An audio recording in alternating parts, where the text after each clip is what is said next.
Hamza, and welcome to a special edition of Haydn Behind the Music Stand. Oh, sorry. Yay! Today I've invited past guests from Season 1, violinist Aja Majkrzak and cellist Nora Doyle, to catch up with what they've been up to and to discuss an experience we've all shared, suffering an injury that has affected performing our instruments. We will also talk about some other lighthearted topics, like the great monarch butterfly migration, and some fun musical idioms. Welcome, Aja and Nora. Thanks for joining me today. Thanks for having me. Thanks, Patty. Excited to be here. Yay! Likewise. So, Aja, what have you been up to post-vaccine? Well, post-vaccine, I was able to go back into a school and teach a third grade violin class, which was, for a couple days, better than teaching them online while they were in a classroom and I was on a computer. Yeah. Next week, I'll be returning to teaching in person for some students who are able to make it to lessons in the middle of the day. I had my first in-person concert with an audience there this past Sunday with the Buffalo Community Orchestra. Yeah. Yay. Traditionally, our season finale is an outdoor concert to kind of kick off Buffalo Days, and so we did that, and I think it was the biggest audience we've ever seen for that concert. So that was really fun and really satisfying to have people react again to the music that we're playing. I know, isn't that like such a simple pleasure? It really is. I just really hope people have a deeper appreciation of live music again. I think we're seeing that. I think so. We're seeing it. Yeah. You said to also talk a little bit about the topic from the last episode I was on. Miss Minnesota is happening next week in person and live streamed. Yeah. It's a little bit truncated. Usually there's 2 nights of prelims and then a finals night. This night is just 1 night of prelims and then the top 10 will perform on finals night. Why is that? You know, actually I'm not sure because the first year I competed was the first year they had 2 nights of prelims just because they didn't have the numbers. I mean, this was back in 2010, so like way pre-pandemic. So the numbers might have dwindled a little bit over the pandemic because we've had the same Miss Minnesota for 2 years. Because of the pandemic. Yeah. And she's a great Miss Minnesota. Catherine Kipper, shout out. Woo! Yeah, forever the Miss Minnesota who held the title for the longest, I think. But, you know, local title holders also held on to their titles, and some of them have dropped out, and then the first runner-up took over, and maybe some of them dropped out and there wasn't a first runner-up to take over because they took over for someone else. Sure, right. Yeah, I'm not sure. I think the numbers did drop a little bit, so that might be part of it. That's what I was wondering. Okay. Yeah. Well, that's exciting. Is there an easy way to access watching the pageant? Well, this will air after it's happened. So I don't know if they'll put it up on YouTube or anything, but you can go to missminnesota.org and find out who our Miss Minnesota 2021 is. Cool. I'll know next week. I know, right? It's like in the future. But it also in the past. In the past, I know. Nora, what about you? Well, I also was able to perform with a live audience for the first time. It had been over a year, I think, because my last orchestra thing pre-pandemic was February of 2020. Right. And then in like February or March, I played with the Lacrosse Symphony again, with everyone, you know, wearing masks and the audience wearing masks and reduced. I mean, it's super easy to like sell out concerts now with the reduced capacity. Sure. So that's been funny. That was so exciting, and I like a little bit nervous, like going back to doing those like normal activities because it still like feels weird and wrong at first. It was like, oh my god, I'm in a room with like more than 10 people at once. Like what? I feel like I got to the first rehearsal and like forgot like how to play with other people a little bit or like picking up other people's cues. But yeah, it was fun. Finished the semester of classes, which was all online, and fall is going to be back in person, which I'm really excited about. And you're going to Germany. Yes. Ooh. Which I'm not okay with, but that's fine. But that's next year. I know, I'm just already preparing for the loss of I mean, it's not a loss. Oh my god, I'm going to be gone for like a couple months. End of the world. Pretty much. Well, that's exciting too. To at least go and travel again and, you know, study abroad. Yes. Yeah. I'm so excited, and I'm so excited to visit so many composer locations and places where they lived and like see concerts in Europe. Yeah, I'm super excited. Yeah, that's really cool. For my German audience, Nora will be what city? Cologne. You'll be in Cologne. So hey, Cologne. Yeah. Shout out to my Cologne listeners. Sure. There's someone listening. My other life update is I just started a internship this summer, which at the time of recording, I've done like 1 week of it, so I'm definitely still getting used to everything and learning how things work, and there's a lot to learn. There's like so much to learn, so that's kind of exciting. And by the time this airs, hopefully I will be very knowledgeable by that point in time. Be like 4 weeks more knowledgeable at least. I'm sure you will. You're a quick study, Nora. I cannot miss this opportunity yet again to ask you, Aja, about Cindy Lou and Dexter. Because that was the one thing I totally blanked on the first time you were on the podcast. And I feel really bad and I'm really sorry. Thank you. I have heard other episodes and I'm like, I didn't get asked about my cat. It just slipped my mind. No, that's okay. And so that's why I was like, I have to talk about it this time around. So yeah, who is Cindy Lou and Dexter? Yeah, so Dexter is my sweet little baby angel. Some people call him a tuxedo cat. I call him a cow. He looks a little more like a cow. But July 7th of this year will actually be our 10th anniversary together. Oh! Well, I've had him for 10 years, yeah. He's been to Louisiana with me. He's been on many, many plane rides, many bad relationships. Oh, yeah. Good relationship now. He loves Matt. So good. That's okay. great. Shout out to Matt. Shout out to Matt. He's kind of been like my best friend through like a lot of changes. Yeah. And then Cindy Lou, I adopted after I cat sat for a friend who was out of town for Labor Day weekend a few years ago. And I've been thinking about getting Dexter a sibling because I was gone a lot working at a restaurant and I felt bad about it. Yeah. So having the other cat there went well and I was like, well, hey, let's adopt a cat. Mm-hmm. So I applied at Wags and Whiskers and I got a message from Roxanne, who I thought would be like a way retired old lady fostering all these cats, right? The stereotypical. Yeah, and her name's Roxanne, so like, yeah, I've told her all of this. She's like my age, we have a lot of similar interests, she lives just down the street from me, so I got a cat and a good friend. But yeah, Cindy Lou's crazy. But she's so lovable. I mean, they're she both is. lovable. They are, yeah. I mean, Dexter kind of hides around new people now, but everybody loves Cindy Lou. Well, because she comes and greets you and she just wants food all the time. And but she also cuddles. wants all the snuggles, yeah. And to play. She's like, she's kind of the perfect cat. Minus the pooping. Right. Yeah. She does have a little bit of that issue, doesn't she? Mm-hmm. And she hasn't done this in a long time. Prior to, like, a week ago, she jumped in a laundry basket while I was folding clean laundry and peed in it. Oh. Yeah. So that's frustrating. Stinker. I know, but it's like... Literally. Yeah. But yeah, the rest of her is very, very good. I don't get to see that part of her, so she's a golden angel in my view. That's how she would like it to be. Yes. So, in the spirit of Pour Me a Mozart, which is Aja's podcast, which I highly recommend listening to, and I don't know if you have any updates on the podcast. No new updates. There will be a season 3 someday. Yes, let's do it. Let's do it. Guys, message her and go to her Patreon and encourage her to do season 3. I might have deleted my Patreon, but I'll start it up again before this ends. Or just go to her Venmo. And Patreon.com/Pour Me Mozart. It'll be back up. Give me money and I'll do season 3. Yeah, let's do it. In the spirit of Pour Me a Mozart, today I presented a signature cocktail, which is something quite... spritzy?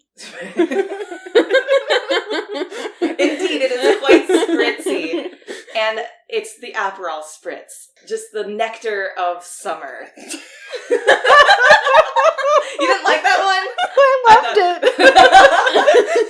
I love this drink in the summer, and we've been going through a huge heat wave in Minnesota, so this has been such a pleasure to drink and share with friends, because you gotta share it with friends. Mm-hmm. Like, you can't just drink this on your own. I mean, you can. You can. We won't judge. But no, but do you remember the recipe for it? I'm gonna put you on the spot a little bit. Oh, my recipe has always just been a little bit of Aperol, fill the glass with bubbly, and you're done. But you were putting like a little splash of soda water in there? Yeah, so the first way is how I used to do it, which is also acceptable, in my opinion. The recipe I looked up was 1 1/4 ounce of Aperol, 2 ounces of Prosecco, a splash of soda water, and then an orange slice for garnish. Oh, of course. That's in my recipe too. Yeah, because the orange, you smell the orange oils and then it mixes so well with the Aperol, and it's just such a wonderful drink. So cheers, guys! Cheers! Thanks for coming to this special episode.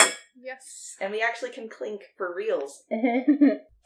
Have you featured the Aperol Spritz on? I don't believe that I have. Okay, well, we'll have to do it sometime. Yes. As in, I hope I'm on your podcast again sometime. Am I inviting I'm just kidding. I invited myself back to your podcast, so it's good. Okay. All right, are we ready to do the Spitfire questions? This is the new round. Yeah, I am honestly terrified. On the last episode I did on your podcast, this was heavily edited, so here we go. There was no spit, there was no fire. There was questions. There were questions. Just anxiety. I think anxiety. No. It picks up all its speed after the edits, but Yeah. in real time it's like we're slowly tumbling, right? That wasn't just a me problem. Well, you know how it is. Alright, considering editing magic, I'm now ready for Spitfire questions. Hopefully I don't give you too much work. So you guys are going to alternate who answers first, Mm-hmm. and it's going to begin with Nora. Yes. Okay, cool. Here's the Spitfire questions. Mahler or Bruckner? Ooh, Mahler, for sure. I'm the oddball that likes both. Sorry, Patty, I suck at these. So bad. But if you choose one... If I had to choose one, it would be Mahler, but only because I've done more Mahler. Okay. Debussy or Ravel? Oh, it's me. Debussy? Okay. This is even harder than the Shostakovich Prokofiev one. I know. Why did you do this? I'm Not really nice curious. question. I'm really curious how it's going to split, like, at the end of season 2. I'm gonna say Ravel, I think.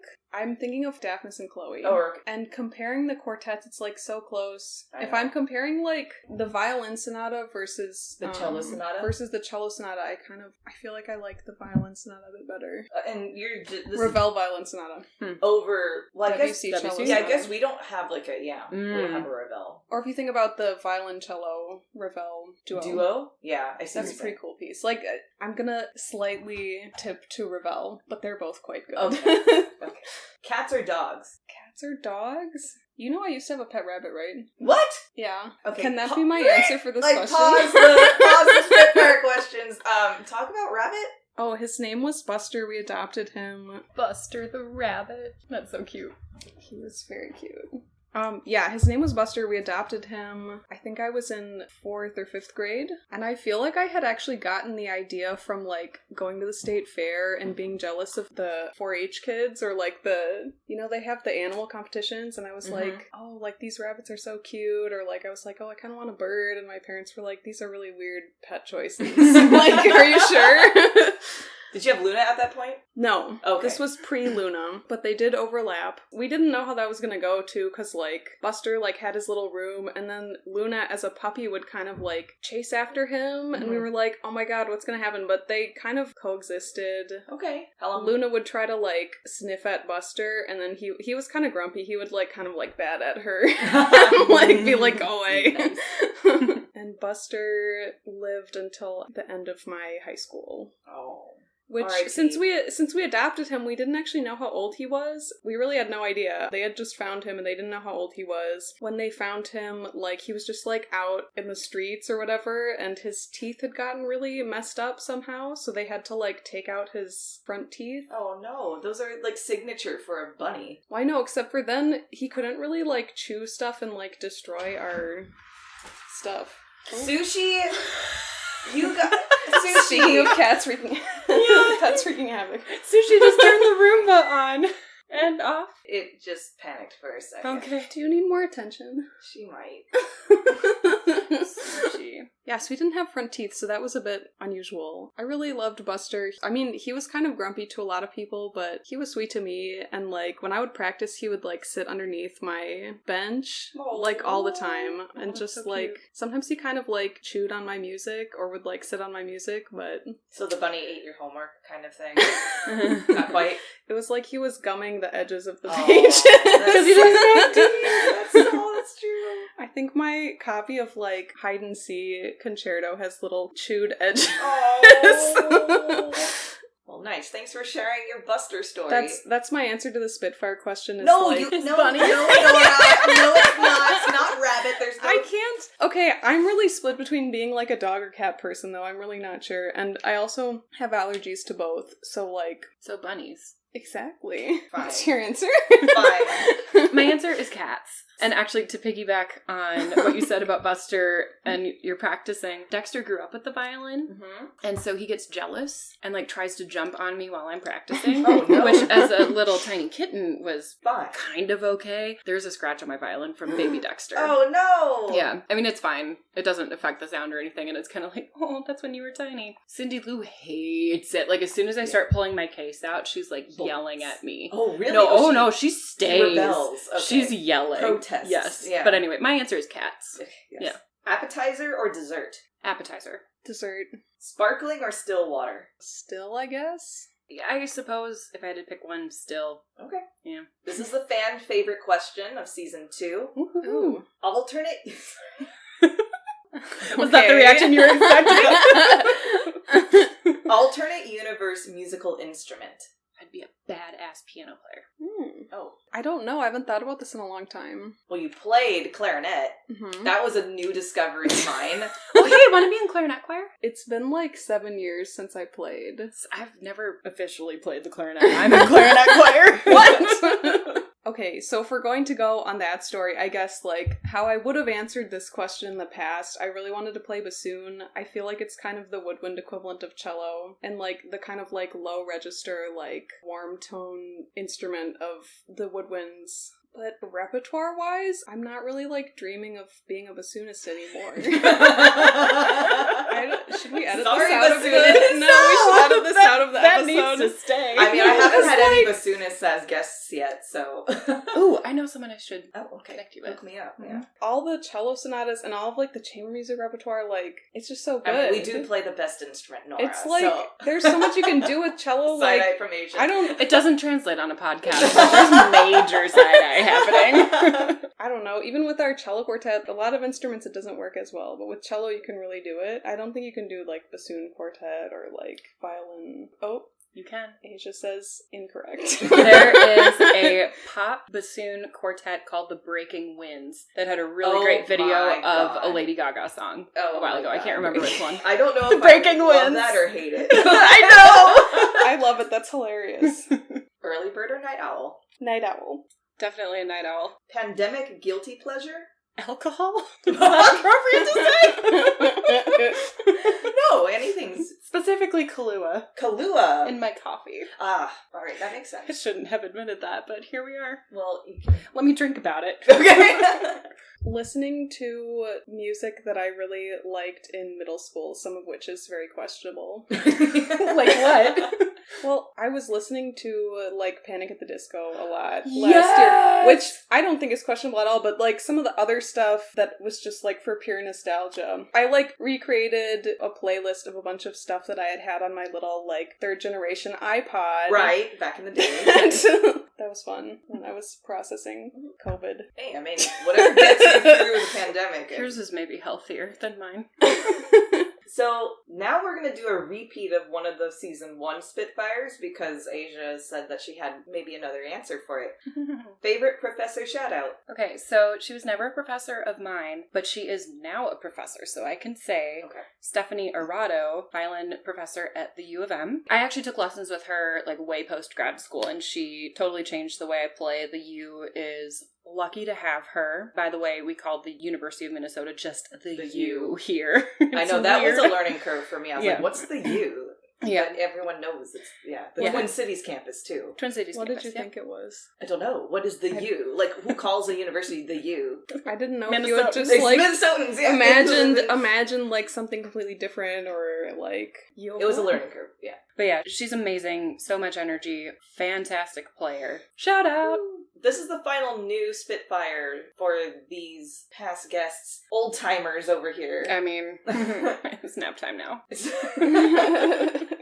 Desert island piece of any genre. Beethoven 9. Listen or play. I could do either. How many instruments do I have on this island? I hadn't thought that. I have all of them. It's an imaginary desert island. So I have all of them. But I can only play or listen to Beethoven 9. Okay. I don't know. Can I answer it later? I really don't know. That's not Spitfire. That's not Spitfire.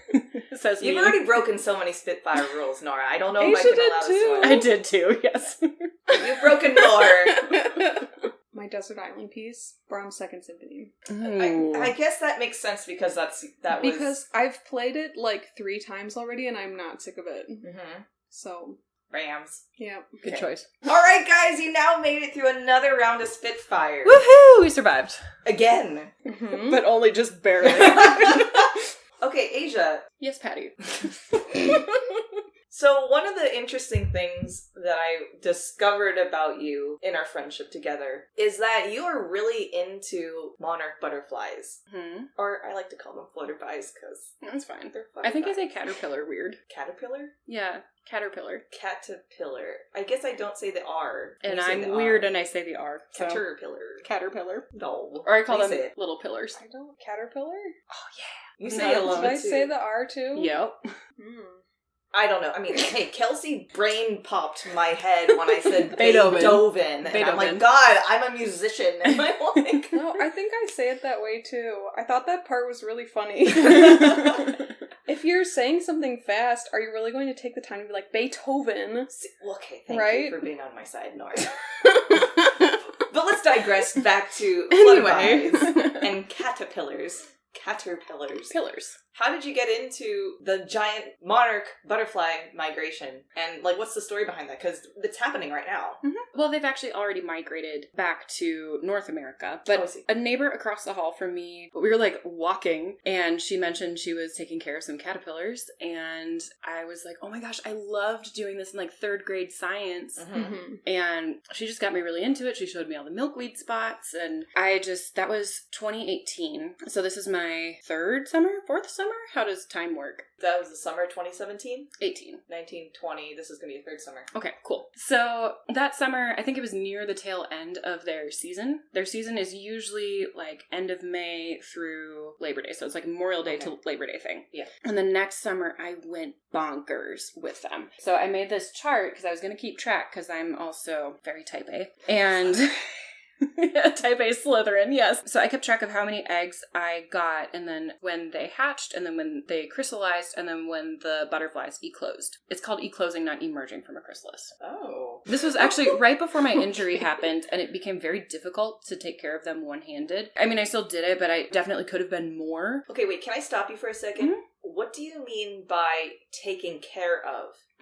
I find eggs. And this particular summer, in 2019, I found 73 eggs. Wow. Yeah. And how do you find these eggs? So I go on walks and I am like laser focused on milkweed. Anytime I see it, I have to go check. Usually the eggs are laid on the underside of a leaf. So I'll like go in there and like look for these eggs. They're like kind of off-white and oval with a point at the top. Okay. And they're like white on the bottom. Like a tear. A little bit. Okay, Yeah. tear-shaped a little. Yeah, but the tear shape is on the not plant side. Okay. They are sometimes on the top of the leaf. It just kind of depends. But I think, like, safety-wise, they usually put them on the bottom so they're not as easy to find. Yeah. And usually you'll only find 1 per plant, but I've found 2 eggs per leaf, which is like, ooh, twinsies. I don't know. Yeah. But yeah, I go collect them. I take the leaves inside. I try to keep them hydrated, though they'll usually hatch in just a couple days. Yeah, so I'll put the leaf on, like, a wet paper towel and then just make sure it stays hydrated the whole time. And then when they hatch, you have to be very careful if there are other eggs around because they eat their egg and then they just eat everything. Oh, God. So they'll eat other eggs, too. Even if they're unhatched? Yes. Oh. They don't know. They're just hungry. Okay. Isn't there an Eric Carle book about that? Like The Hungry Caterpillar or something? Well, Yeah, I yeah, believe but, okay, so they're all I guess caterpillars the at this cannibalism wasn't in it. No, No, it was not. he left that part out. Yes, he did. But also, those 73 eggs eventually turned into 46 butterflies. And part of the loss was, caterpillars eating each other. Right. But also, I wasn't good at recognizing when they had already been eaten by something else in the wild. Like, spiders really like these eggs. They're like little juice-filled pockets. Yeah. So, I'm better at recognizing that now. There's, like, less looking inside of it. Mm-hmm. So, That's too bad. but yeah, they're eggs for a couple days, and then they'll hatch and become these very, very teeny tiny little things. If you look me up on Instagram, I have a whole, like, butterfly story highlight daylight thing. Nice. So when they become caterpillars, then you have them cocoon, go through metamorphosis, and then do you like have this giant butterfly release? Well, they don't all happen at the same time. Gosh, I Butterflies. wish, though. That make me feel like a Disney princess. Exactly. But the biggest part of taking care of them is how much they eat. Once they get to a certain size, they eat everything. Mm-hmm. Also, interesting fact, I didn't realize this, but they poop a lot, too. Because, like, Mm-hmm. literally all they what do goes is in eat. must come out. I know, but Yeah. the first time I saw caterpillar poop, I was like, what? Yeah. I have a really great time-lapse video of, I was actually tracking a different one, like doing something else, like maybe eating the edge of a leaf, and then there's one in the background just pooping. I'll have to see if I can find that for I you. feel like I know you want that on Instagram. Definitely. And I feel like, I don't think that would be me, but I feel like that would be a caricature of someone that we would know. Like that person who just like stumbles into a video and then like is doing something really embarrassing. Yeah. So that's part of it. You have to find food, make sure they stay hydrated, especially mine now because they're directly under my AC vent. I don't have anywhere else to put the little place that I have them. And then I have to clean up their poop. Right. So that's fun times. So I know that in conversations, casual ones about your butterfly enthusiasm, Obsession, it's okay. you often say that you often are upset because there was milkweed that was going to be tossed away because of clippings or something like grass clippings. Yeah. So I guess my question is, how can one be a better monarch supporter? Yeah, so there's a whole bunch of ways to protect the pollinators, and one of them is actually letting your lawn or parts of your lawn just go to seed. I know people consider it to be unsightly, but there's a whole twisted history in why we have like very well manicured lawns. But letting wildflowers grow, if you want to plant wildflowers and have like a patch of those, that's grown butterflies eat the nectar, and the native plants we have here supply them with that. And then if you see a milkweed plant, let it go. Pesticides are also terrible. I know by my building they spray, and if I feed my caterpillars milkweed that's from around my building, it's covered in that and it will kill them. Mm-hmm. So that's another reason that some of my caterpillars died, because I wasn't super careful about that. Yeah, so the more actual real nature you can have. And there's also this like weird, what are they called? The little like curb thingies on the side of the road. Oh, what the is that called? boulevards? No. But like on the highway, or like not necessarily Island? like, maybe. There's one of those by my place where milkweed grows, but they weed whack the edge of it. Yeah. And that's what frustrates me, because there'll be all this tall grass and there's still like more tall grass behind it after they do the weed whacking. So I don't really know why they do it, but they take down a lot of milkweed plants, and milkweed is resilient. So it'll come back, but like you might have just killed a bunch of caterpillars. A whole colony of butterflies. And it really bums me out. Yeah. So guys, whoever's listening, especially those who live in the Midwest, right? Because this is a migration that really happens in, I'm assuming, right? Mostly in the Midwest? They kind of land here, yeah. But it's like between Mexico and here. I think a little bit of Canada too. Okay, so any listeners, like, be really wary of, the monarchs, because as you say, they are pollinators, and we need more of those guys around. Yeah, I guess the thing that really fascinated me most about my butterfly adventures was, like, when I started looking at the ground for milkweed, how much activity is happening down there. There's this one patch in this one spot where these, like, really woolly caterpillars will show up, and they kind of eat all of that, so it's not really viable for monarchs. And when you get so close to the ground and you see all this culture happening there, I feel like I developed a lot of empathy, because I never cared about like, oh, look at this ant colony, or like, there are these tiny things that you think don't affect you, but they really do. Yeah, I mean, that's a really good point. You don't really realize what little small ecosystem actually ends up affecting you as a person. So you're saying that this is something that relates to your injury. How so? Yeah, and it's not just me. It could be anybody going through like any hard time. The caterpillars, when they chrysallize, they hang upside down and they shake really violently, and what actually happens is they're bursting their stripes to become goo that hardens and becomes a chrysalis, and the whole time they're transforming. But I've seen it happen a couple times. Actually, I have a time lapse of that too. Oh, hi Sushi. Bye Sushi. Oh wow, that was like a mom? I had to tell you a secret. So as they're shaking and bursting their stripes, like, you can't help but think, like, that has to be a really painful process. But then they're like that for a couple weeks, and then emerges this beautiful butterfly. I just think it's a good analogy of going through a hard time, and you don't know how it's going to change you, and you don't know what's happening to you. You don't know when the end of it is going to be. Right. And I haven't read any articles about this, but someone kind of anecdotally told me that butterflies remember what happened in the goo when they were in the chrysalis. What? So I'm very intrigued by that. How do they know that? I have no more information. Are I'm they sorry. butterfly whisperers? No, I mean, I believe them. I mean, if they're scientists, I mean, but... Yeah, I mean, this was a student's father, but okay. I'm sure he read an article. But yeah, I find that really interesting. And like, I think of that a lot. Like when we're going through hard times, it's like, well, just think of the butterflies. That could also be a metaphor for the pandemic, too. Mm-hmm. We didn't know when it was going to end. We were suffering from a lack of social activity, and how much are we actually going to remember from this time, or how much are we going to decide to forget? I think it's also kind of an interesting question as we turn the corner. Yeah, so that's my butterfly obsession. Yeah, no, thanks for sharing. Thanks for all the work that you do with them. Yeah, and if you also want to be a citizen scientist and get into butterflies, you don't have to buy a kit. If you have milkweed around you, it's free. Go look for it. Don't be like me and get 73 eggs. That's too many. Start with like 1 and see how it goes.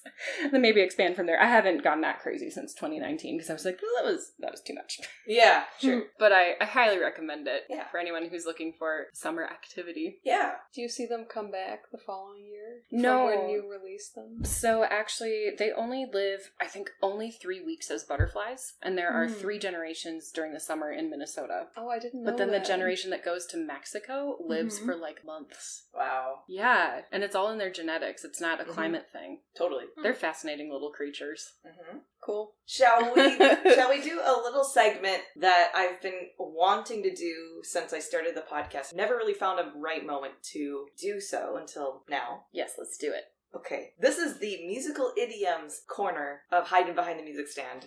I've come up with a list of idioms that people say on a daily basis about music that they may not actually realize is related to classical music in some way. Are you guys ready for my list? Yes. Yes. I just want your reactions. Okay. Okay. Okay. Playing second fiddle. Of course. So, right, this meaning I get the worst job. Not getting the spotlight. Right. I think this is a very debunked thing, though, because, as a musician... Highly important. It's highly important, and also... second violins have a lot of good parts, and too. Like, when I've talked to second violinists... Extremely underrated. Yeah, or they also say, I love this job, I wouldn't want to be first violin. Mm-hmm. So There are those. Too many notes. I am not one of them. Ending on a high note or a low note. Right? I mean, Mhm. that's very musical related. Toot your own horn. I don't know why I got the funniest visual for that one. Okay. I don't think it's appropriate. Is it because she said toot? So, I mean, I guess, like, what would you toot someone else's horn?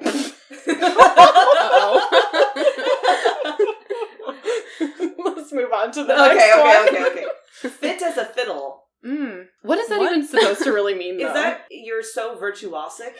Oh, Sushi doesn't even know either. Yeah, I know. I don't get it. Yeah, is it the virtuosity of being a fiddle player? Are they fit physically? I guess I'd Are always... you fitter than us?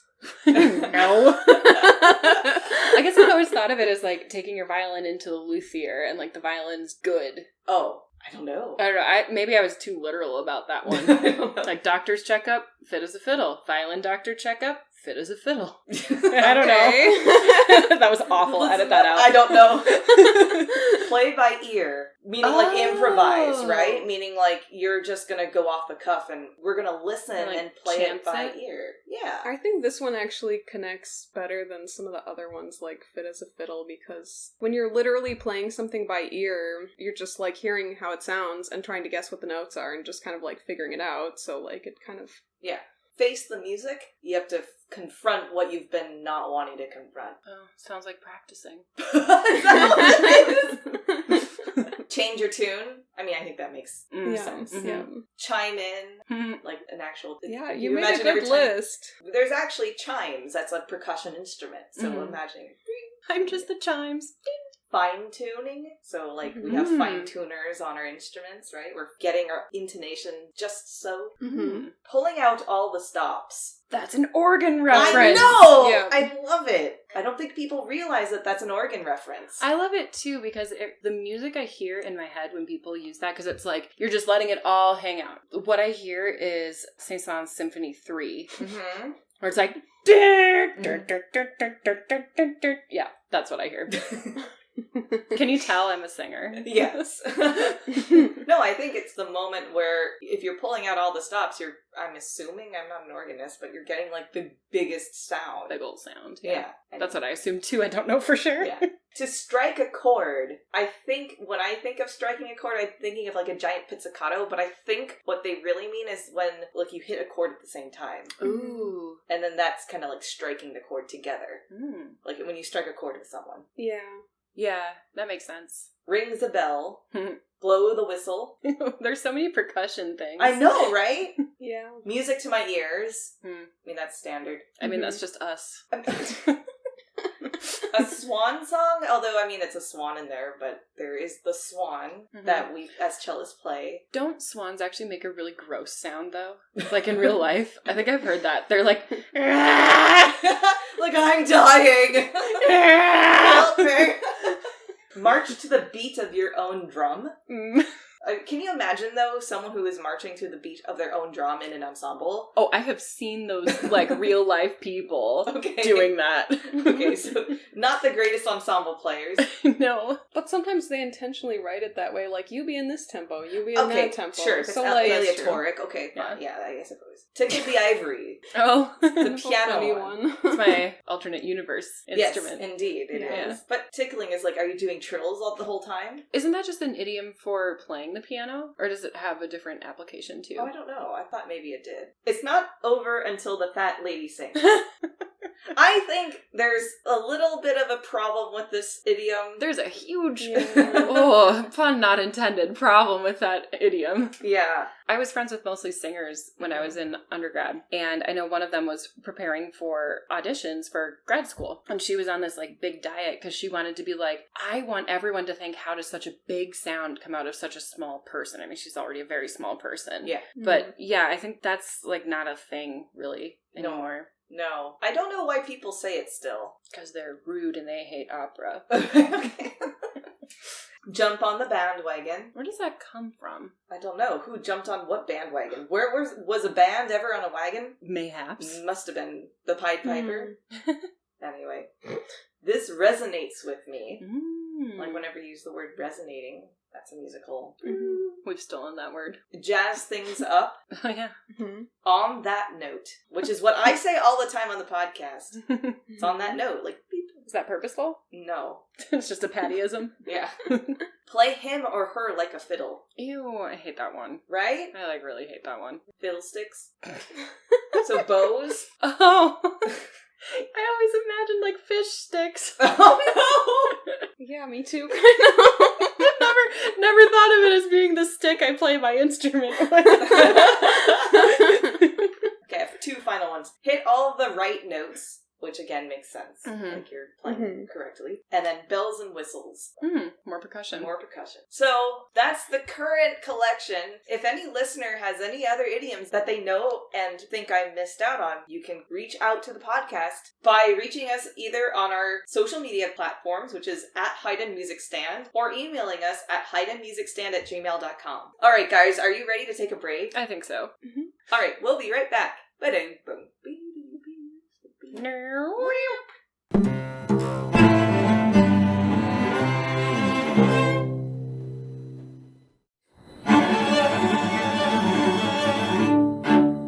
Welcome back from the break. So I wanted to gather a couple of my past guests to talk about their experiences with injuries and how that related to their instruments and their musical careers. And this stemmed from my own recent personal experience of injuring my middle finger on my left hand. And it's something that was, to a normal, average person, is an unfortunate injury, but not something that would actually inhibit their work. So around May, I was chopping an onion with a very, very sharp kitchen knife, and it slipped as I was in process of chopping it, and consequently sliced off half of my fingernail and a little bit of the flesh underneath, and obviously put me out of commission from work. And at that point, I had no idea for how long or what the recovery was going to look like. I ended up going to urgent care. The doctors patched me up. They were pretty optimistic and told me that my recovery would be within a month. And at that time, I was like, I can't believe that seems too good to be true. But the doctors were correct on this one. And so I'm able to play again, thankfully. I still feel a little bit of, I wouldn't say nerve damage, but I definitely feel a little bit more wobbly on that finger. And for a cellist, that's kind of your moneymaker finger, where it's like the best vibrato you get. It's the center point of your whole palm and for shifting and measuring out intervals. So it's actually kind of an important finger. It was the first moment in my life where I've had an injury come close to threatening a career that I've built for myself with cello for the entirety of my life. And I wanted to share some thoughts and experiences with my listeners today, with my friends here, to talk about their experiences. I also should mention that today's episode is specifically targeting string-related injuries. So there's a lot of other kinds of injuries that can happen with other instrument groups. Focal dystonia, for instance, is one that tends to target brass players and brass injuries. So if anyone is out there that's listening who is a brass player and has struggled with focal dystonia, or if someone knows someone, please contact the podcast at our email, haydnmusicstand@gmail.com, or on social media at haydnmusicstand, because I would love to have a conversation about that. So with that in mind, Nora, would you like to share your experiences with your injuries? Sure.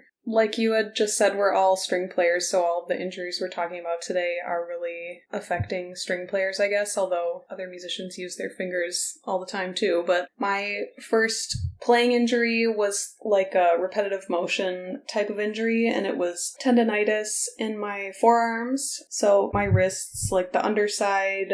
I'm still not totally sure what exactly brought it on. I think it was like freshman year of high school, so that's kind of young. Certainly I was playing a lot. I was doing like youth orchestra at that point, and I was also doing like pit orchestra for my school's musical, which had a lot of rehearsals, and they weren't really that careful about giving the musicians breaks. They definitely gave breaks to like the singers, but right. They just weren't thinking of that when they were doing the rehearsal schedule. And with the show that it was, Les Miserables, the string players literally do not rest. Yeah. To play Les Mis. I know, it was so fun. I'm so jealous. It's like a dream of mine. But if you must know the show, like there's almost no talking, Mm-hmm. Even at the points where there kind of would be talking, they do it in recitative usually. So there was like no breaks. Cello was playing a lot. Yeah, and also possibly shoveling snow might have contributed to that coming on. But I was basically in rehearsal and I was playing, and then I was starting to get burning sensations in my wrists, and I didn't know what it was, and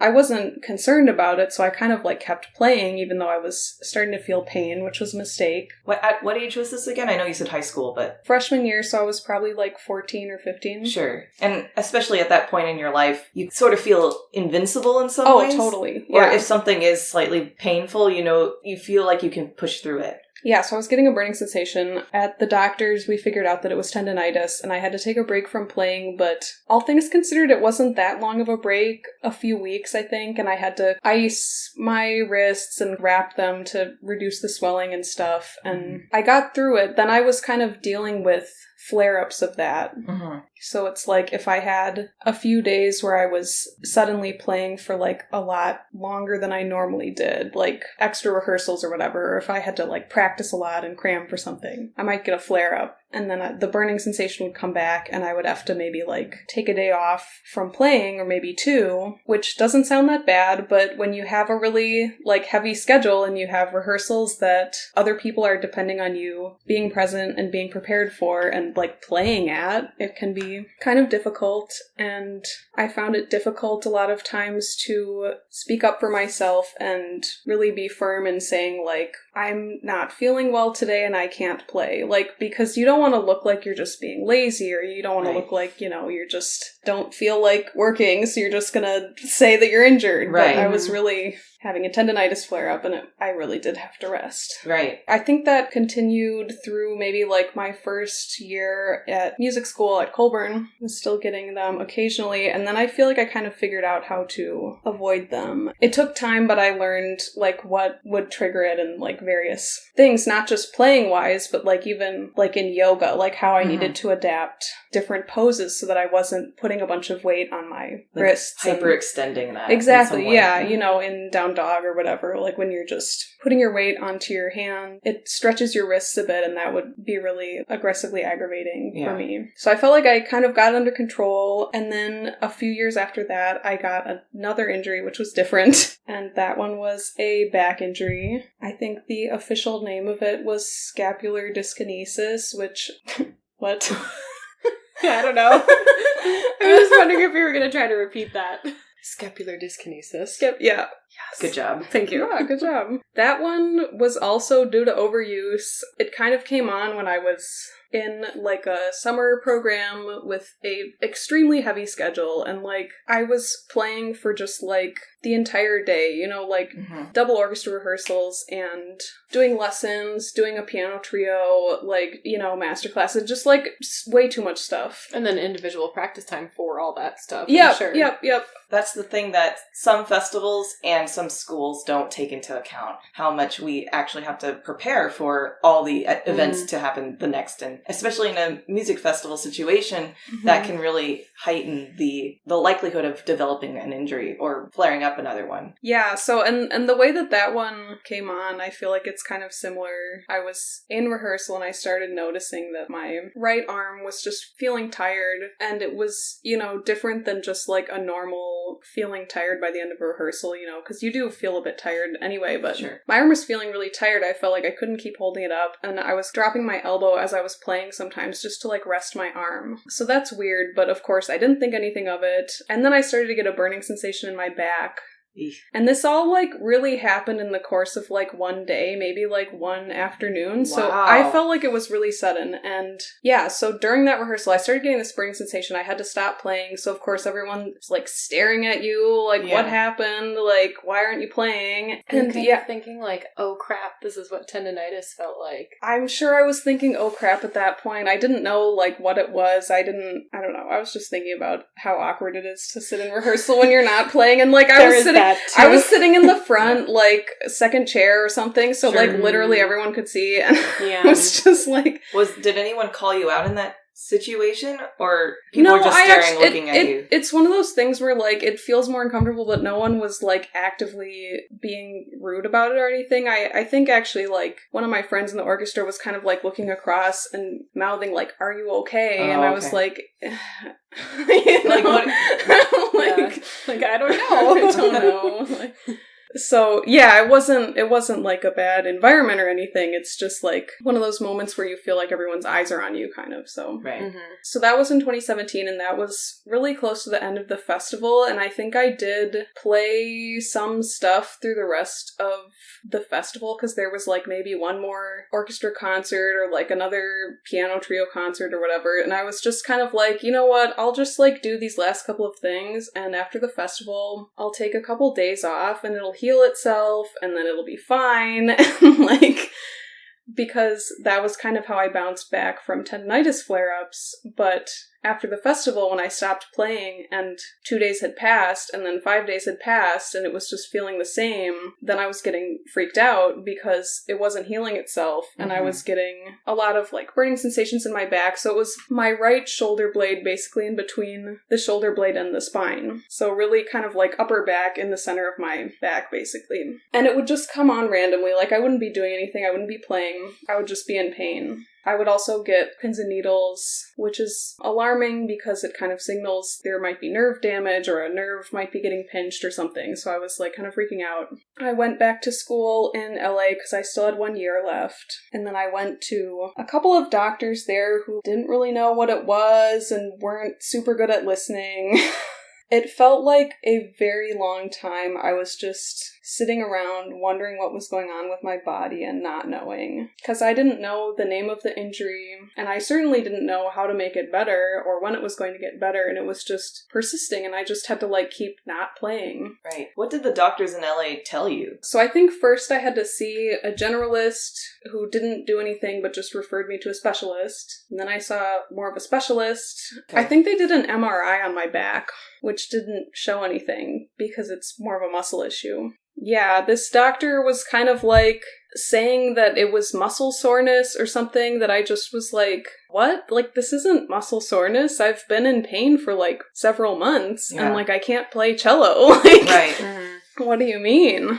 So I felt, not listened to, and it was kind of frustrating. And I was just at school with kind of nothing to do because I couldn't practice. And you said this was your senior year. That was my senior year. Mm-hmm. I had already kind of decided to not do master's auditions that year, but if I had been planning on it, that would have been out of the question. Right. Because I wasn't practicing, and the deadlines are like, what, in January or December. Mm-hmm. Yeah, so that would have... Yeah, it wouldn't have been possible at all. Mm-hmm. So it wasn't until January that I connected with a doctor who actually specializes in musician and dancer injuries. And he's in Minnesota, actually. What's his name? Shout out. Oh my god.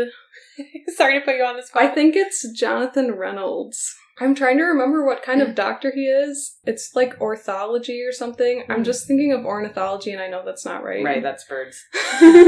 Yeah, he was really great, and basically I found him through my former teacher, Mina Fisher, so shout out to Mina for that, but figured out what the injury was finally. So this was like, I had gotten the injury in August, and then it was January when I finally got a diagnosis, so it just felt like an extremely long time. Yeah, no kidding. Especially, again, as we were talking about in music, there's so many deadlines. I mean, I know that you said you weren't planning on it, but being on the bench, so to say, to watch this happen was really challenging emotionally. Yeah, it was. But once I was able to connect with that doctor, I got some physical therapy exercises to do, and I had to kind of strengthen some of these muscles, because what it is basically is that there's like several different muscles that attach to your shoulder blade on all sides of it, and some of them had been getting overused, and some were getting underused, and the underused ones had shriveled up or shrunken, or I have no idea, but shriveled up. For whatever reason, those I mean, they had ones completely lost strength. When I was doing the tests in the doctor's office, it was so clear. They had completely lost all of their strength. It was really bizarre and disheartening. But anyway, I had to strengthen them, do my little exercises, and things got better. I'm fully recovered from that today. Yay, that's great. I'm recovered from the tendinitis, obviously. Keep it up. That was my journey, and I was able to do my senior recital by the end. So, Yeah. Oh wow, when was your recital? it was really like at the end of the year, and I'm very lucky that the administrators at Colburn were willing to work with me. I think I played on like 2 orchestra concerts that year, which is like nothing. Unheard of. Yeah, But- how many do you usually do at Colburn? There's usually 1 per month. Oh, And my gosh, okay. Because we had a lot of cellists, we were rotating in and out. They let me just do 2 concerts in the year and still graduate, so... Wow, props to them. That was quite for nice. understanding. Yeah. I would be disappointed in an institution that wouldn't be considerate of your situation. Oh, yeah, totally. Yeah. It Yeah, is but kind of a low bar in a way. I've heard stories. Oh, though. that's my Yeah. kind of me Yeah. bringing it up, is that there are stories of institutions that aren't so considerate, Yeah. and that it is kind of a problem. Mm-hmm. I don't know how to solve it, but Yeah. I mean, just by like sharing stories like we are now, Yeah. that's part of it, is like, this is real, Right. and it happens. And I was It's just possible. thinking too, if there's a dress rehearsal, like right before the concert, or even the day before the concert, conductors will say things like, brass, save yourselves, Sure. don't give it all now, but they never say that to the strings. that's true. Mhm. We're just kind of expected to be able to kind of go through anything, and that's just not the case. Like, we do need to save a little bit too, because it takes a lot of physical energy to play our instruments. And the cello even more so, because it's so big, and it takes... I mean, I've talked to Patty about this, because I played cello a little bit, and it was exhausting for me to play. Like, completely exhausting. I don't think I ever was able to practice more than 30 minutes at a time. I know, it's like funny to you guys, because it's so effortless, but like, Coming from violin, yeah, the posture is a lot more awkward, but cello is more demanding physically. Well, it's like the instrument's kind of a part of our body too, so like the mechanisms. Well, yeah. I understand your point. But everything's bigger and heavier. Yeah. And you have to carry that thing around too. I'm sure that didn't help you. See, that was going to be one of my questions. Or I've thought sometimes that maybe some back pain I've had or whatever has been because I've had to carry this heavy well, it's really the case that's heavy, but the case plus the instrument on my back, and it's a really oddly shaped, disproportionately weighted. Yeah, you kind of, or at least I do, I feel like when I have it on my back, I end up leaning forward to walk because of how it kind of like turtling. Kind of like sits too low or something. Right. Yeah, like the you have bulk to of the weight is much lower on your body. Yeah. And it really should be, we should be carrying our instruments upside down, really. But we don't. That stresses me out to think about. Right? Isn't that it's like holding a baby upside down, I know. Yes. But we always carry it scroll up. Yep. I think it's possible. I don't think it's happened to me that I've been sore from carrying my cello, and I got a really light carbon fiber case. Okay, yeah. I got a BAM that's like, this is probably about 12 to 15 pounds. Really? Yeah. Really? Does it have wheels? It does. Oh, that makes it heavier, though. Yes, it does. Yeah, my first case had wheels. It was extremely heavy, so I would just wheel it everywhere. But if I ever did carry it on my back, it was like, oh my god. It was so heavy. Well, and the thing about wheels, too, that I've heard is you have to be really careful about how the cello sits in the bottom of the case, because with the wrong, like, cushioning or wheels, it can damage the end pin. So it's like... Yeah, it can damage the cello. Yeah, like, what do you do? What surface you're rolling it over to. Yeah, do you take damage to yourself or damage to your instrument? Right. And oftentimes we end up choosing the latter. Us. Yeah. Did I say that right? Former. Yeah, former. I don't remember which order I said that. We end up choosing our instruments over ourselves. Yes. Yeah. Do you still do the back exercises? Or the exercises that what you got for your back injury? I actually do them occasionally with weights when I'm, like, lifting weights. They're really supposed to be high rep. I was supposed to do them without weight at all, and just to, it's like this kind of thing, like... That does not gonna... I know, I'm putting my arms above my head in a lifty way. They said an I shape, a Y shape, and a T shape. I don't think this is going to make sense to the listener. Okay, whatever. Imagine holding a cat in your arms. Imagine holding a cat. And you're full stop. And you're stretched out holding Simba, and you're raising Simba above your head. And then you drop Simba because your arms go out to the side in a Y shape, like the YMCA. Right. Yeah. And then the T would be just stretching your... Wasn't that a Fortnite thing? Or I don't play Fortnite either. I don't either, but I thought I don't either. I don't either. Nora, you mean what?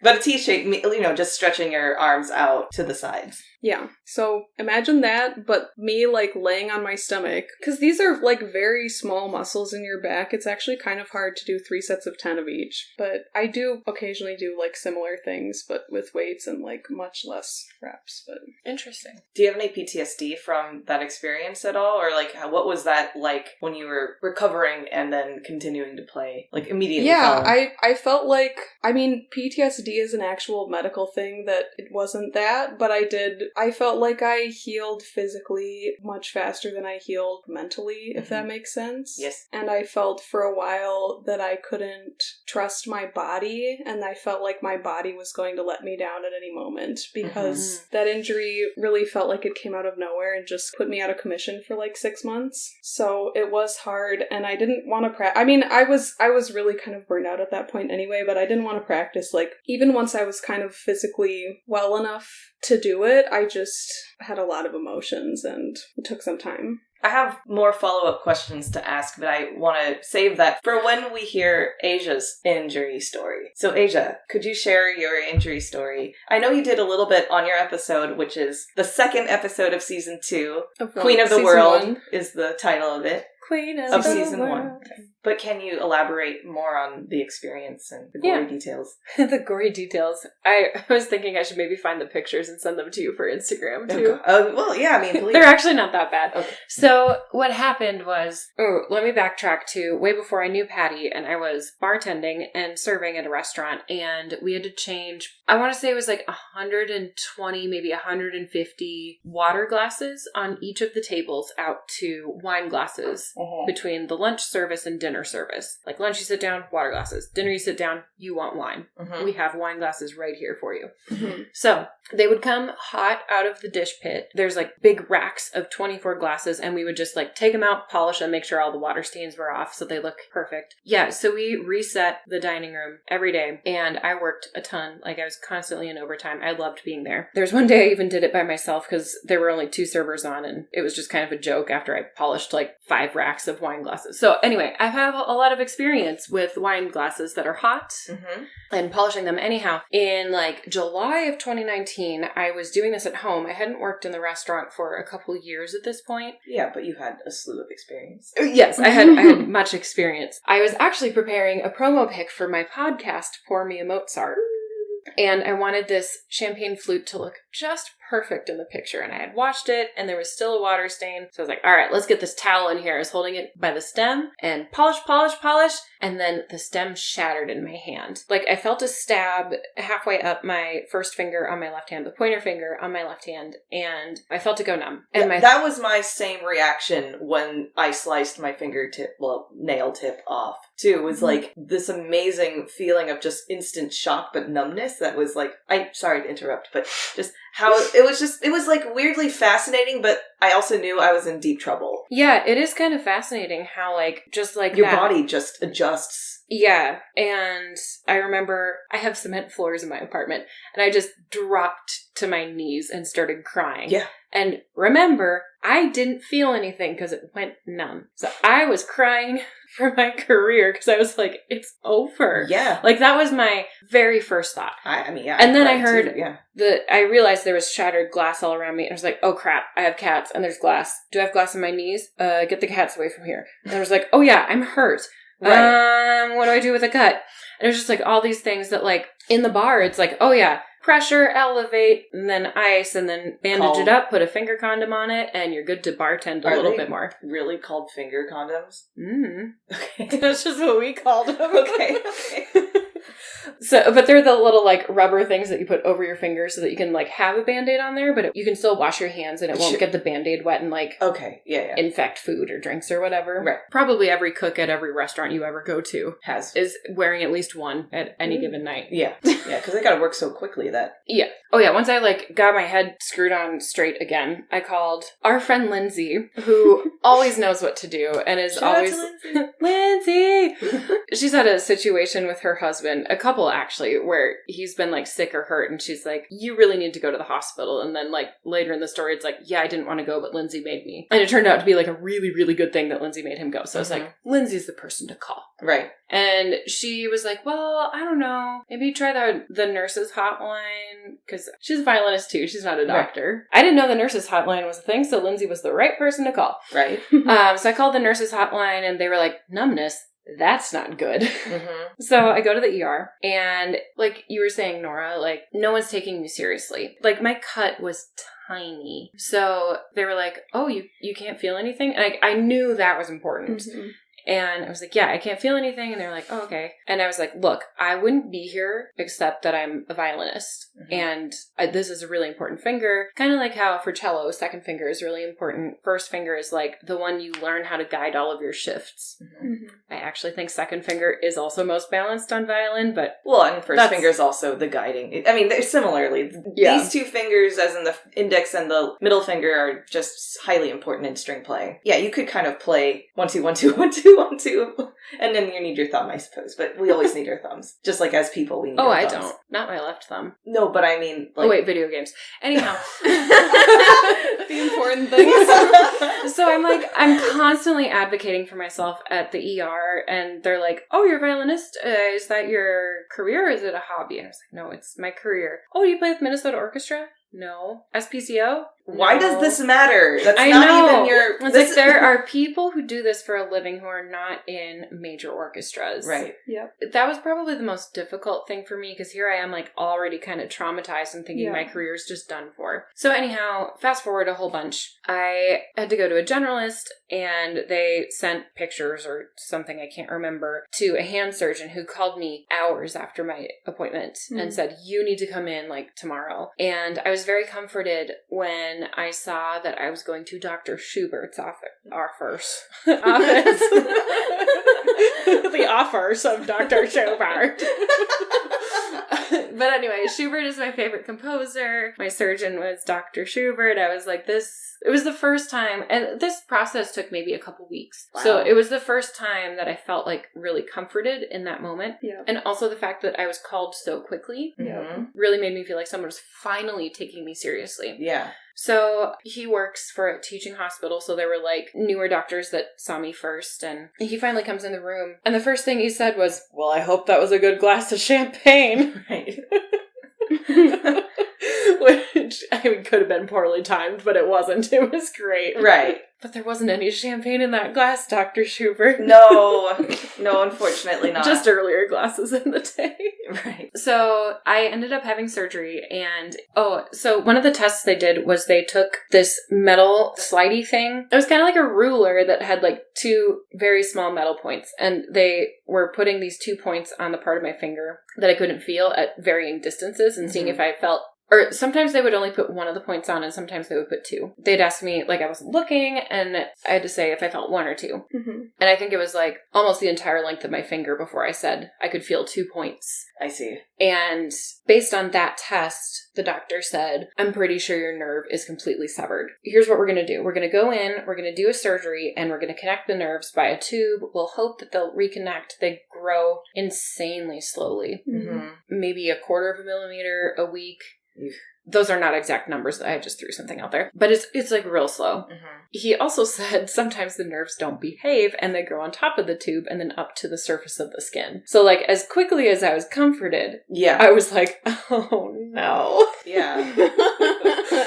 Through conversation, I was like, you can't like go in and see like with an x-ray. I mean, or, x-rays like, I think are just or something. I don't just know. Bones. Yeah. Yeah. There was like no way to go in there and see what the nerves are actually doing with any sort of external test. Mm-hmm. So we go in there. I'm getting prepped for surgery. I did ask him if he could take a picture of my finger when it was open, and he said no. I was a little bummed about that because hopefully I'll never have the opportunity to see my finger torn open again, right? Well, I suppose. It would have been cool, I thought. I wonder why they said no to that request, though. But... Oh, because he'll be scrubbed in and it'll be sterilized. Oh, okay. And I think I was, like, holding my iPhone up to him, and he was like, I don't want that thing in my sterile surgical room. So I wake up from surgery, and he tells me that it actually was only partially severed, which was great news. They didn't have to put any tubes in there. Yeah. That was kind of freaking me out when you said that. Yeah. So this surgery happened August of 2019, like the end of August 2019, and it is now 2021, and I still can't really feel that part of my finger. And part of it is because nerves are very sensitive. There's a lot of scar tissue from the surgical cuts and just the initial cut in general, too. I mean, most of that's concentrated around there. And scar tissue can suppress nerves and make them be like, we don't want to function. So I think that's... Yeah, I think the gesture, the sass that was behind those nerves. Yeah, I mean, they're sassy little things. For sure. Yeah, I still can't feel, but I'm at a point where I feel like I can play again. Mm-hmm. Like, when I was able to play the first movement of the Tchaikovsky Violin Concerto again, I was like, okay, I can do this. It took me a long, long time. Because, after surgery, there was also a bunch of swelling, and that was really hard. And I was in a splint for 10 days post-surgery. Probably the most beneficial thing that happened was actually in physical therapy when they took an ultrasound over the surgical site. Gosh, I can't remember if this is when I still had stitches in or not. It was like Frankenfinger. It looked creepy with all the stitches. But the ultrasound actually broke down the scar tissue a little bit and compressed it. Mm-hmm. The scar tissue will never go away. Right. But they can go over the layers, and I guess ultrasound breaks down that tissue, which I was like, oh, this is really cool. Yeah.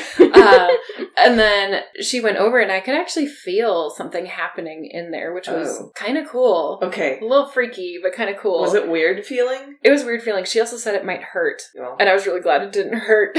Well, that or also, like, maybe it would be a good sign if it hurt. hurt because that means nerves. That's true. One of my follow-up appointments, one of the doctor trainees was kind of like rubbing her fingernail on the part I can't feel. And I was like, ugh. Like, she's like, oh, pins and needles? She's like, yeah, I hated that. And she's like, well, that's a good sign. Yeah. And I still do that, and I still feel pins and needles. But one of the cool things, though, is I messed up my radial digital nerve, which is on, if you face your palms up, that's the outside bone on your arm, and there are nerves connected to that bone. And then there's the ulnar nerve, and that's connected to the other side where the other arm bone is, the ulna. And my ulnar nerve has started to compensate at the tip of my finger for what the radial nerve is not doing. Right. Which I find fascinating because you hear all the time, like, people have knee injuries that actually came from a back injury, or back injuries that actually came from a knee injury, because the body is constantly trying to, like, balance itself out. And I just thought it was so cool that it worked on such a small scale, too, with the nerves. Like, I just never and probably because you're trying to play violin again as well, that it's like you were also training your nerves to do that. I mean, if you weren't a musician and weren't using the finer nerves in your tips of your fingers, it probably wouldn't feel the need to like compensate in that way. Yeah, maybe not. I think at that time, like, it was so hard for me to even play with my first finger because I couldn't bend it quite enough to even, like, the E string is the closest bend I have to do, but I could barely play on the next string over. Like, maybe it's a violin thing, but I also think it's just a thing the body does. Like, the body wants to heal at its core. Like, we want to be healthy. Yeah, I mean, I thought I had something profound coming, but no. Well, no, I mean, I think that was maybe the most fascinating part of my injury, and that's where I say my injury, because it's like, well, I mean, I didn't have any level of injury that the two of you guys have had. But as I was watching my skin heal, and as I was watching that nail grow back over the scar tissue that is going to be there permanently, like, I can still see under my fingernail, even though the nail's grown over it, you know?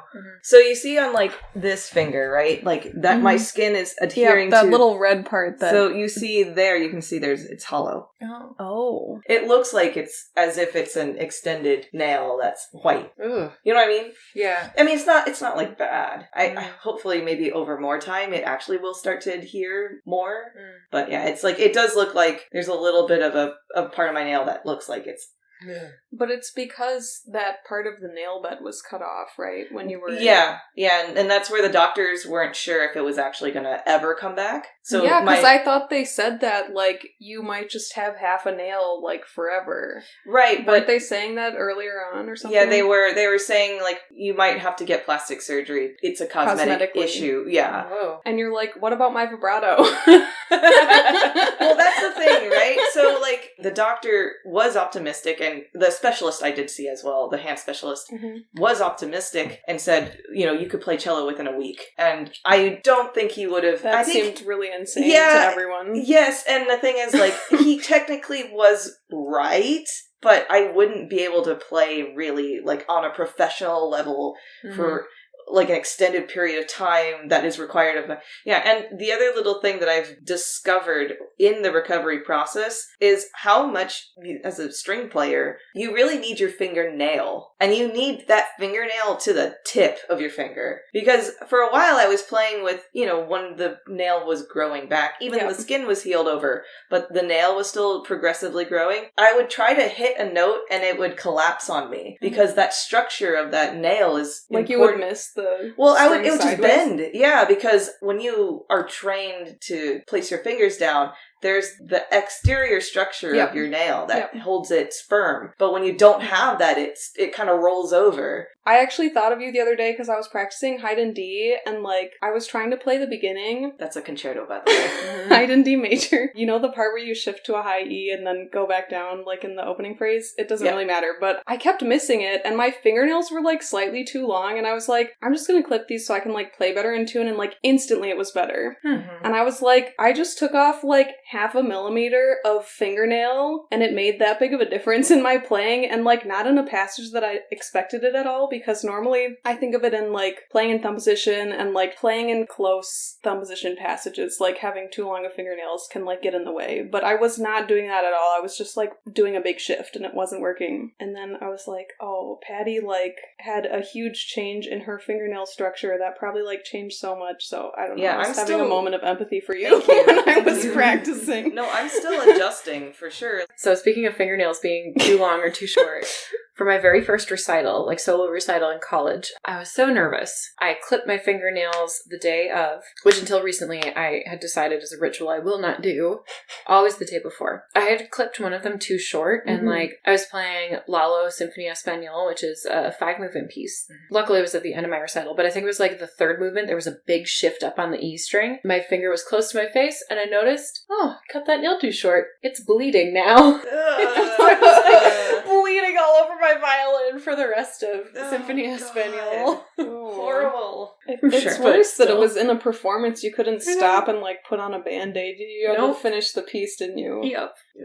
Before we move on to the next section, I wanted to ask a couple follow-up questions. When I was at urgent care, the doctors were, looking at my finger and asking me some questions, and I joked with them and I said, is there any way that you guys could turn back time so this wouldn't have happened, right? Mm-hmm. So I'm posing this question to you guys. If you could have turned back time, what would you have done differently to possibly have prevented this injury? For me, this injury that I did, this is something that happens, unfortunately it happens more often than you think. Just any kind of cutting board injury with a really sharp knife, and onions specifically are notorious as well for slipping. Carrots as well. I've cut myself on a carrot when I was a kid. I mean, I was chopping with my friend's knife that I wasn't used to. It was a very sharp blade. It was balanced a little bit differently. I was using the claw method and everything that people say you do, but you just never know. So if I were to go and turn back time, I would have done a couple of different things. One, which is now what I use whenever I chop now, is there's these mesh gloves that you can wear. And that is a preventative measure that even if the blade slips, at least it would hopefully stop at the glove rather than at your fingers. Mm-hmm. The other thing is that I like to use a mandolin that can have the same problem. It's often that people really injure themselves using a mandolin when they're chopping or slicing things. But that, again, just use the glove. And also there's usually a plastic cover that you can use when you're slicing to make sure that you're safe with your fingers. Always use the plastic cover. I also took out a chunk of my thumb on a mandolin. So. Yeah. See? Yeah, those things kind of scare me. Yeah. Well, there's also the choppy ones. And I was trying to dice finely this onion. So there's a feature on a mandolin that you can squash like an onion through and make dices out of it because they have different shapes and stuff. Oh, I can show you guys later. Yeah. That's usually what I use, actually, but I was in a different kitchen, not my own. And anyway, so those are a couple things I would have, if I turned back time, I would have done. Or just simply asked maybe for my friend to have chopped the onion instead. Not that I wanted to wish her this, but she's used to her knife and how it works and that sort of thing. So something Patty mentioned to me, because we actually began our friendship not long after, like kind of before and then around the time of my injury. Right. And Patty said, I've heard of stuff like this happening to other people when they're washing dishes. Yeah. Always wear rubber gloves. I wish I would have told you that sooner. And I don't think I've actually told you this, Patty, but like even if you had mentioned something like that to me before, I probably wouldn't have listened unless something like this happened. Right? You never think it's going to happen to you. That's right. Especially after polishing a Yeah. few thousand wine glasses. Yeah. And nothing bad ever happened. Like, I don't think I even ever broke a glass doing that. The other thing is, it was really late at night. It was probably like 1 a.m.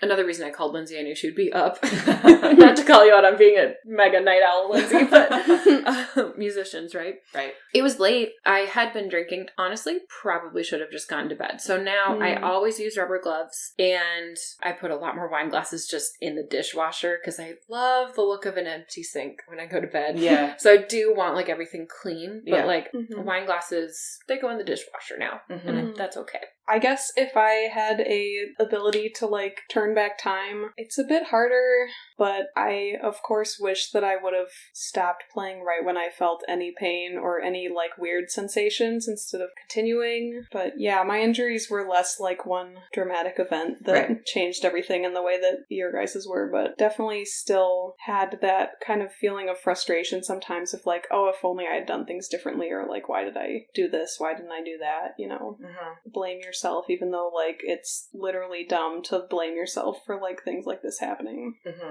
My last question on this segment is, do you have any advice for anyone currently injured? I would say for anyone injured or not, formerly, currently, never injured, it's really important to listen to your body. I think some people are just born more able to do that, and some people aren't. For me, it was something I had to learn how to do, and I did learn it, but the sooner that you can learn that and be in touch with how you're feeling, not just physically, but, mentally and emotionally as well, and be really in tune with that and to not try to push yourself too much. That was the most important thing that I learned in this process. Yeah, what I would say is, we've kind of alluded to this, but people will say things that seem really insensitive. So there will be things that people will say to you. They'll ask things like, how's your finger? And not, how are you? And it can feel really impersonal, and it's really hard, especially when you're going through something that you don't know when it's going to end. Mm-hmm. It can feel really isolating because Yeah. it's like most people around you never went through that. Yeah, and even these really specific injuries, too. You're not alone, even if no one's had the exact same experience as you. There are people who have gone through at least similar things. And also, it will pass. Whether or not it'll pass and you'll be able to play your instrument again, I hope. Yeah. I hope that's everyone's outcome. It's been our outcome, but it's not. But you will be okay if you can't. Right. Also, I heard this really great quote. I'm on the board of Thursday Musical, which is this performing nonprofit in the Twin Cities. And I was in this meeting with a lot of past presidents, and they're much older, more experienced musicians. And one of them brought up this quote, "If you are what you do, then when you don't, you aren't." So all that to say, You look so confused. Yeah, Just I'm not getting I don't know just what. let it settle.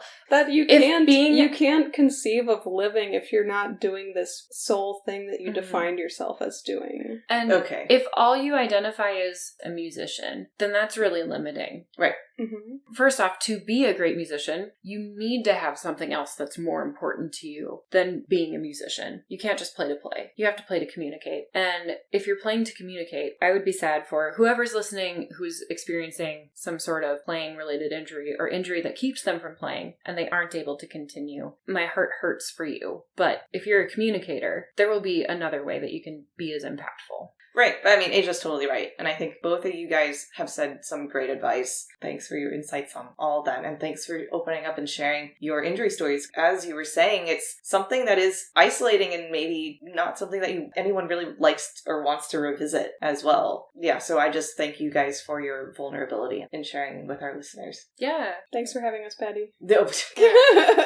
Honestly, I appreciate the opportunity to share about this. Yeah. I think it's important. Hopefully people will buy rubber gloves. Yes. Yeah. Nora. But first, everyone listening should go buy stock and rubber gloves. Well, Then go buy your rubber gloves.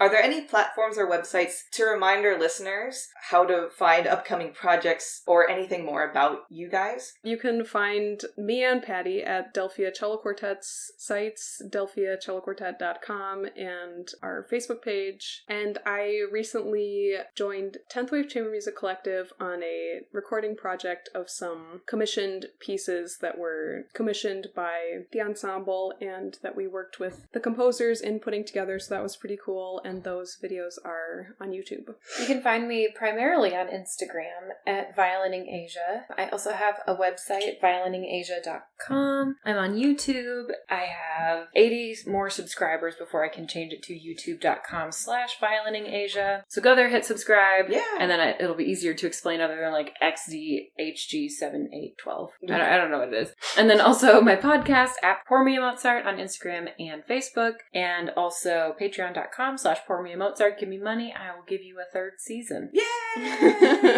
We want one. Great. And if you enjoyed listening, be sure to smash that subscribe button wherever you're tuning in to this podcast. Leave a review on Apple Podcasts while you're at it. It doesn't need to be long. Your review will help others search for the podcast because of the crazy algorithms, and you'll make Sushi's day, and it's free. Make sure to share this podcast with your friends and family as well. If you want to level up, you can always become part of the Haydn Behind the Music Stand family by donating what you will on our Patreon page at patreon.com/Haydn Music Stand. Our social media handle for Facebook, Instagram, and Twitter is at Haydn Music Stand, and we'd love to hear from you at our email, haydnmusicstand@gmail.com. Didn't recognize the piece we discussed during the episode? We've got your back. There's a Spotify playlist with all the music discussed for your convenience. Woot woot.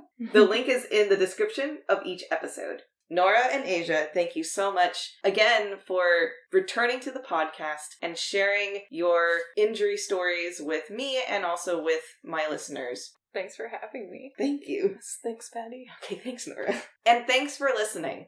Sushi, say bye!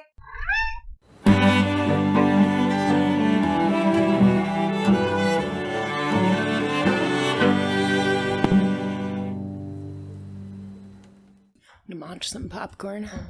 Oh no. Okay, we made it. You know what? I shouldn't say that. Just scratch it.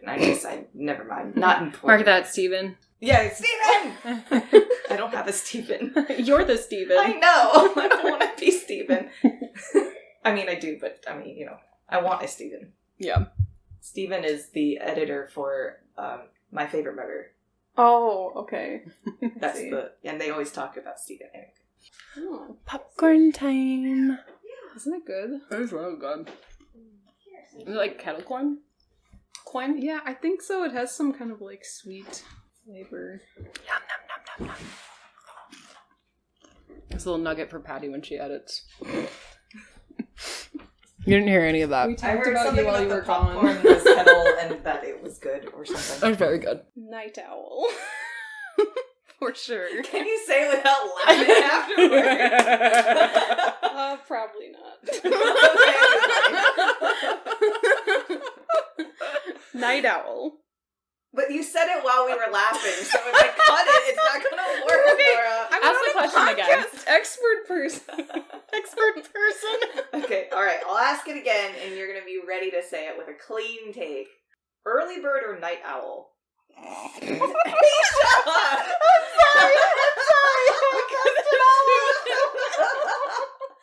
There's going to be so many bloopers on this episode. I'm gonna look over here. So I begged Potty. No, let me do it. Clearly I should not. Yeah, that, of course, will then make it into the bloopers. Patty and podcast combined turns into It's a potty! No! Damn it. Asia, what have you done? I'm so sorry. I'll just leave. No, please don't. Okay, I won't. For when after? For when after we hear? Or for when we hear? For after, I think is okay. For after? Wheresoever. Art thou. For when we... Nora, stop making noises! Alright, and if you enjoyed listening, be sure to smash that subscribe button wherever your Wherever your turds go. Sorry, that's just where my mind went. I hope she leaves that one in. I hope so man, too. dang it.